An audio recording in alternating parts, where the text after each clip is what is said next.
Cherringham, Episode 43, A Score to Settle. Written by Matthew Costello and Neil Richards. Narrated by Neil Dudgeon.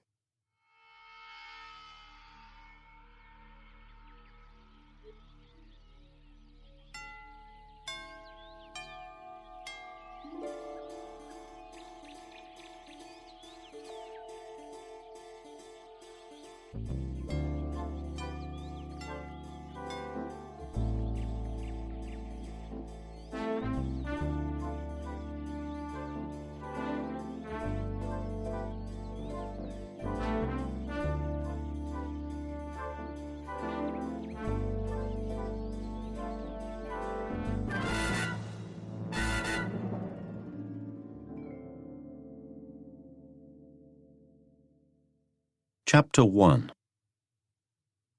Break-in. Arthur Chisholm leaned back against his pillows, placed the last of his pupils' practice exam papers on the pile on the bed, and sighed deeply.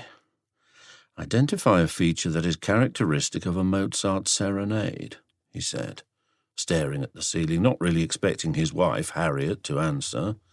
Simple enough question, one would think, no? But though Harriet was engrossed in one of her mysteries, her head deep in her pillow, sleep not far away, she did at least acknowledge he had spoken. She said, not taking her eyes off her Kindle. "I can tell you what it's not," he said, knowing he was really just talking to himself. "It's not a cheesy tune, which is what Ryan Lomax has written here. A cheesy tune, Ryan Lummox. Do you really think that's what the examiner is looking for?"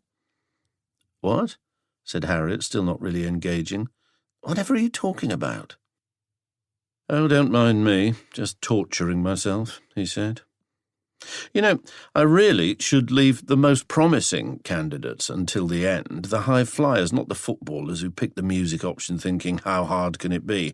Then at least I'd go to sleep with some faith that this year's cohort might actually get some A grades, instead of which..." He put the pile of marked papers on the bedside cabinet, his green pen, not read, never read, far too critical a colour these days, he had been informed, on top of them. "Groan. I always finish with the bottom feeders, the no-hopers, and therefore, QED, I go to sleep feeling positively dreadful." He checked the alarm clock by the bed and sighed again. 11:45 already, and he'd need to be up at 6 to catch up with the rest of his marking and finish the end-of-term reports. Just 2 weeks to go until Christmas, the rest of the world easing off the pedal while teachers everywhere burned the midnight oil, keeping up. Slates needing to be cleared before one could so much as think about the upcoming Christmas festivities. "Arthur, it's not good for your health leaving all your marking until this time of night," said Harriet, finally closing the lid of her Kindle and turning to him. "I know. I don't do it deliberately, do I? But there's only so many hours in the day." "Your choice to sing the Messiah this year," said Harriet, rattling her pillbox and lining up the night's usual doses. "That's what is taking up all your time." Arthur stared at each pill as she swallowed. Anxiety, acid reflux, hormones, the little pink ones for her blood. Not that he really knew what they did. The things we do, just to keep on going. To be young again, Arthur thought. Then, when she'd finished her medicinal ritual, "Once every 10 years the Cherringham choir sings the full Messiah, and I have never missed a single one, have I? To partake in a performance of Handel's great masterpiece, would not miss it for the world. Not a one since we started back in 1990. 30 years, you realise, and now this year, even more spectacular, just to think, we're joining choirs across the country at the Royal Albert Hall. There is no way I'm going to miss that. 5,000 of us. Imagine that, 5,000 voices filling the great hall." "Yes, I'm sure it'll be very loud," said Harriet. Arthur looked at her. Loud? Loud? Was it even worth trying to explain? "I've still got you that spare ticket, you know," he said. "I can't keep it forever. There's plenty of people in the village desperate to come and watch. Free ride in the luxurious coach, too." "I know," said Harriet. "But they still haven't confirmed my shifts at the shop. I'd love to hear it, but it is our busy time too, you know." "Right. The wheels of commerce and all that. Just a week to go, though. Less than a week, in fact. You need to decide. I said, I know. All right? Arthur knew from 20 years of marriage that now was the time to back off. He also knew Harriet had no interest in coming to London to see the performance. The busy shoppy, a convenient excuse for her. But he had to go through the motions. Of course he did. This little ritual dance of pleading each time the choir had a concert, just enough so he sounded sincere.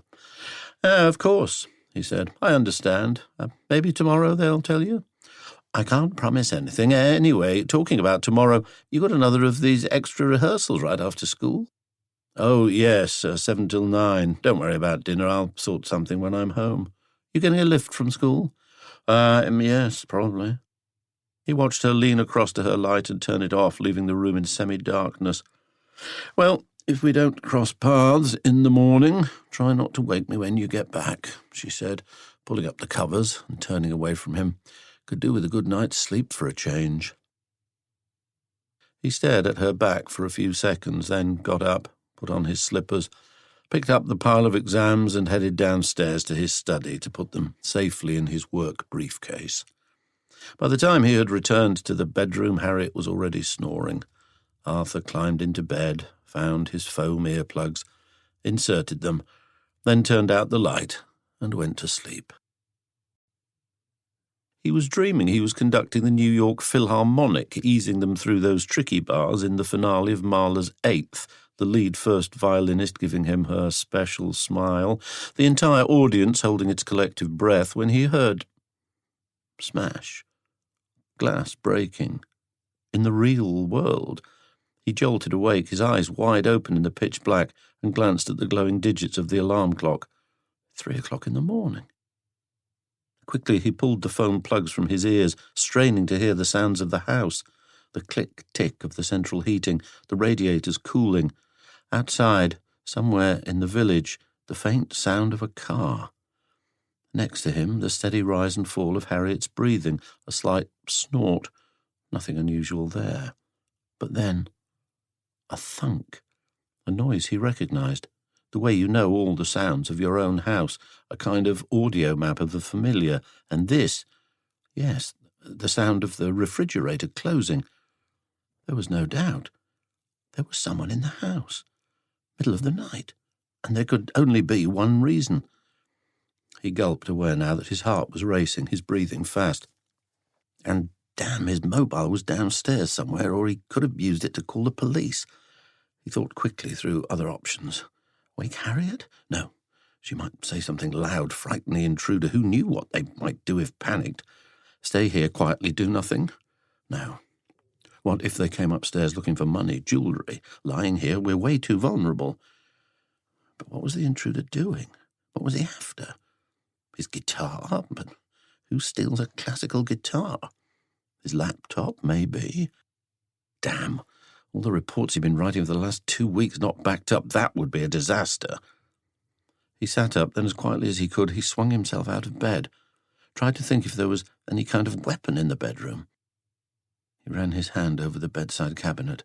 Nothing except the hardback biography of Berlioz.